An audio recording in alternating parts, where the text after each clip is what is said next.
अस्सलाम वालेकुम। कैसे हैं आप लोग? आई होप कि आप लोग अच्छे होंगे। आज बहुत ही खौफनाक और पुरस्रार वाक़यात के साथ एक दफ़ा फिर से हाज़िर हूँ। तो चलें बढ़ते हैं पहले वाक़ये की तरफ। ये वाक़या कराची जोड़िया बाज़ार एक हॉन्टेड पार्क का वाक़या है। आसिल और नोमान जो कि दोनों दोस्त थे और आपस में कज़न भी, ये अक्सर औक़ात रात के टाइम इधर उधर बाइक पर घूमने निकल जाया करते थे। ये अब इनका रोज़ का मामूल बन चुका था। एक दिन ये रात के 1:30 बजे के टाइम बाइक पर राउंड पर निकले। ये अभी बाइक पर घूम ही रहे थे कि पान मंडी के पास इनकी बाइक का टायर पंचर हो गया। रात के तकरीबन 2 बजे इनको कोई पंचर वाला नहीं दिखा और ये पैदल ही वहाँ से अपनी बाइक को हाथ से चलाते चल पड़े। जब ये पान मंडी से अंदर जोड़िया बाज़ार जाने वाले रास्ते की तरफ आए तो वहाँ पर सन्नाटे होने की वजह से बहुत सारे कुत्ते मौजूद थे जो कि रोड पर भौंक रहे थे और वहाँ पर मौजूद स्ट्रीट लाइटें फ्लगर कर रही थी।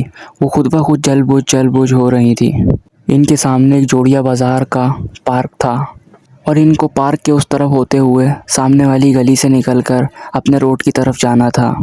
उस रात जैसे ही ये पार्क के पास से गुज़रे तो वहाँ से पार्क के पास से एक अजीब सी वीरानियत और अजीब सा खौफ आ रहा था और पार्क के ऊपर लगी लाइटें मुसलसल फ्लकर हो रही थी। अचानक नोमान की नज़र सामने पार्क के अंदर लगे दरख्त के नीचे पड़ी। उस दरख्त के नीचे एक ज़ईफ़ औरत जो कि अपना बच्चा हाथ में लेकर खड़ी इशारे से इनको मदद की तरफ बुला रही थी। और खौफ की बात तो ये थी कि वो रात के टाइम वो पार्क बिल्कुल बंद पड़ा हुआ था, तो वो औरत अंदर कैसे गई। नोमान कहते हैं कि हम लोगों को उस रात वो औरत बहुत ही अजीब और बहुत ही खौफनाक लग रही थी। नोमान और आसिल ने उस औरत को इग्नोर कर दिया और वहाँ से आगे चल पड़े। अचानक आसिल की नज़र पार्क के उस तरफ कोने पर पड़ी और वही औरत बिल्कुल उसी लिबास में और उसी हुलिये में उस जगह पर खड़ी इनको देखकर हंस रही थी। ये दोनों वहाँ पर हक्का बक्का रह गए और बहुत ही ज़्यादा खौफज़दा हो गए कि एक सेकंड में ये औरत पार्क के पिछले कोने से पार्क के अगले कोने की तरफ कैसे आ गई। ये दोनों ये सब कुछ देखकर और औरत की हंसी को देखकर बहुत ही ज़्यादा खौफज़दा हुए और ये दोनों खौफ के मारे अपनी बाइक को वहीं पर ही फेंककर जल्दी से भाग गए। ये भागते भागते आगे रोड की तरफ आए और वहाँ पर इनको एक रिक्शे वाला दिखा। ये जल्दी से उस रिक्शे के अंदर बैठे और अपने घर की तरफ निकल चले। ये दोनों उस रात बहुत ही ज़्यादा खौफज़दा और सहमे हुए थे। इन दोनों को उस रात नींद भी नहीं आई और इन दोनों को शदीद बुखार रहा। तो ये था पहला खौफनाक वाक़या जो कि नोमान ने हमारे साथ शेयर किया। बहुत शुक्रिया नोमान। चलें बढ़ते हैं दूसरे वाक़ये की तरफ। ये वाक़या अंदरूनी सिंध में मौजूद एक बहुत ही पुराने और कदीम हॉन्टेड स्कूल का है। ये स्कूल 1965 में बनाया गया एक स्कूल था। इस स्कूल के अंदर कभी बच्चों को चोटें लगती तो कोई बच्चा छत से गिर जाता और बच्चों की तबीयत ख़राब होती। और इस इलाके वालों का ये भी कहना है कि यहाँ पर बहुत से बच्चे पागल हुए हैं। इस वजह से इस स्कूल को बंद कर दिया गया था। 2002 के अंदर एक प्रिंसिपल ने इस पूरी जगह को ख़रीद लिया और एक दूसरा स्कूल बनाने के लिए इसको दोबारा से रिपेयर कराया। स्कूल की ओपनिंग के 1 महीने के बाद प्रिंसिपल की वाइफ और प्रिंसिपल के बच्चों की मौत वाक़या हो गई और वहाँ के प्रिंसिपल ये सब कुछ बर्दाश्त ना करते हुए खुद भी पागल हो गए। 2005 के अंदर एक कंपनी ने ये जगह ऑफिस वर्क के लिए ख़रीद ली और यहाँ पर ऑफिस बना दी है। लेकिन इनके एम्प्लॉयज़ के साथ कुछ ना कुछ मसले हो जाते। कोई पागल हो जाता, किसी की तबीयत ख़राब हो जाती या फिर कोई वहाँ से सीढ़ियों से गिर जाता। 2005 के बाद 6 महीने तक ये ऑफिस ऐसे ही चला, लेकिन कंपनी को किसी किस्म का कोई फ़ायदा नहीं हो रहा था, तो ये ऑफिस बंद कर दिया गया। इस इलाके के बुज़ुर्गों का कहना है कि स्कूल से भी पहले यहाँ पर एक घर हुआ करता था जिसके अंदर एक फैमिली अपने बच्चों के साथ रहा करती थी। एक दिन देर रात को डाकुओं ने इनके घर पर हमला करके पूरी फैमिली को कत्ल कर दिया और इनकी लाशों को वहीं पर ही दफन कर दिया। जब से इनकी रूहें ऐसे ही यहाँ पर भटक रही हैं और किसी को भी आबाद होता नहीं देख सकती। तो ये था दूसरा वाक़या जो कि अंदरूनी सिंध में मौजूद एक हॉन्टेड स्कूल का वाक़या था। चलने बढ़ते हैं तीसरे वाक़ये की तरफ। ये वाक़या सिंध में मौजूद एक पागल खाने का वाक़या है। इस पागल खाने को तकरीबन 1856 में बनाया गया था। अब ये पूरी जगह एकदम वीरानियत और एक खौफनाक मंजर इख्तियार कर चुकी है। यहाँ के मकामियों का कहना है कि रात के टाइम यहाँ से बहुत ही खौफनाक आवाज़ें और अजीब सी हरकत महसूस होती हैं। और यहाँ के चौकीदार का कहना है कि हमारे पागल भाइयों को जिस कमरे में रखा जाता था, एक रात मेरी इस पागल खाने के बाहर ड्यूटी लगी हुई थी।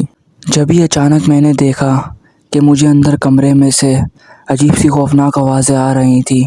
इसको देखने के लिए मैं अंदर कमरे के अंदर चला गया, क्योंकि ये आवाज़ बहुत ही ज़्यादा खौफनाक और इंसानों की नहीं थी। इनका कहना है कि जब मैं अंदर गया, जो मैंने देखा, इनका कहना था कि हमारा एक पागल भाई जो कि अजीबोगरीब आवाज़ें निकाल रहा था और इसके अंदर ऐसा लग रहा था कि मानो एक शेर की रूह या किसी जंगली जानवर की रूह आ गई हो और वो शेर की तरह गुर्रा रहा था। ये सब कुछ देखकर मैं बहुत ही ज़्यादा खौफज़दा हो गया और वहाँ से बाहर चला गया। और जो दूसरा चौकीदार था वो उस वक्त सो रहा था।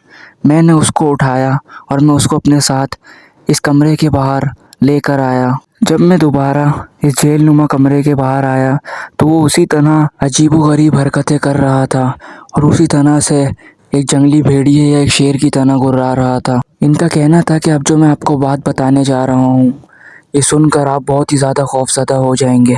ये कहते हैं कि हमारे उस पागल भाई का हाथ, जो कि उस जेल के अंदर से बढ़ता हुआ हमारी तरफ आ रहा था, और वो बढ़ते बढ़ते हमारी तरफ इस कदर आया और वो 8 से 10 फीट लंबा हाथ हो गया। ये देखकर हम बहुत ही ज़्यादा खौफज़दा और खौफ के मारे उस कमरे से भागे। उसके बाद से इस पागल खाने की हालत बिगड़ती चली गई। कभी यहाँ पर मौजूद हमारे पागल भाइयों की मौत वाक़या हो जाती, कभी इनके साथ कुछ न कुछ हादसे पेश आ जाते, कभी ये खुदकुशी कर लेते। और फिर 1984 में इस पागल खाने को हमेशा के लिए बंद कर दिया गया। अब इस पूरे पागल खाने ने खंडरनुमा शक्ल इख्तियार कर ली है।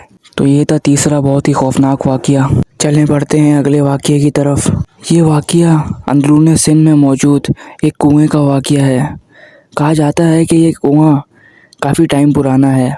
एक तहकीक के मुताबिक तकरीबन ये कुआं 300 से 400 साल पुराना कुआं है। और गांव वालों का कहना है कि यहाँ से, इस कुएं के अंदर से रात के टाइम एक चुड़ैल के हंसने की और छन छन की आवाज़ आती है। यहाँ के गांव वालों का ये भी कहना है कि इस कुएं ने 8 से 10 छोटे बच्चों को खा लिया है, यानी कि इस कुएं के अंदर वो बच्चे गिर के इनकी मौत वाक़या हो चुकी है। और रात के 12:30-1 बजे के टाइम इस कुएं के अंदर से बच्चों के खेलने की और इनके चिल्लाने की आवाज़ें आती हैं। एक दिन गांव का एक लड़का अपने काम के सिलसिले में रात के 12:30 बजे के टाइम इस कुएं के पास से गुज़र रहा था। तभी इसको अचानक बकरी के बच्चे के चिल्लाने की आवाज़ आई। इसने आसपास देखा तो वहाँ पर कोई भी मौजूद नहीं था। अब ये आवाज़ इस कुएं के अंदर से आ रही थी। इसने सोचा कि हो सकता है कोई बकरी का बच्चा इस कुएं के अंदर गिर गया हो और बुरी तरह से चिल्ला रहा हो। इसने ये देखने के लिए फ़ौरन कुएं के अंदर झांका। जैसे ही इसने कुएं के अंदर देखा तो उस कुएं के अंदर एक दुल्हन के लिबास में एक चुड़ैल, जो कि उसको देखकर ऊपर हंस रही थी और उसको इशारे से अपनी तरफ बुला रही थी। ये देखकर ये बहुत ही ज़्यादा खौफज़दा हो गया और वहाँ से भागा। तो ये था चौथा एक पुरस्कार और ख़ौफनाक वाक़या, जो कि गांव का वाक़या था। आई होप कि ये वाक़यात आपको पसंद आए होंगे। ऐसे मज़ीद वाक़यात सुनने के लिए हमारे चैनल को लाजमी सब्सक्राइब करें और साथ साथ बेल आइकन को भी दबा दें, ताकि मेरी आने वाली हर एक हॉरर स्टोरी, हर एक सच्ची कहानी आप तक पहुंच सके। अपना बहुत सारा ख्याल रखें, दुआओं में याद रखें। मिलते हैं अगली हॉरर स्टोरी में एक सच्ची कहानी के साथ। जब तक के लिए अल्लाह हाफिज़।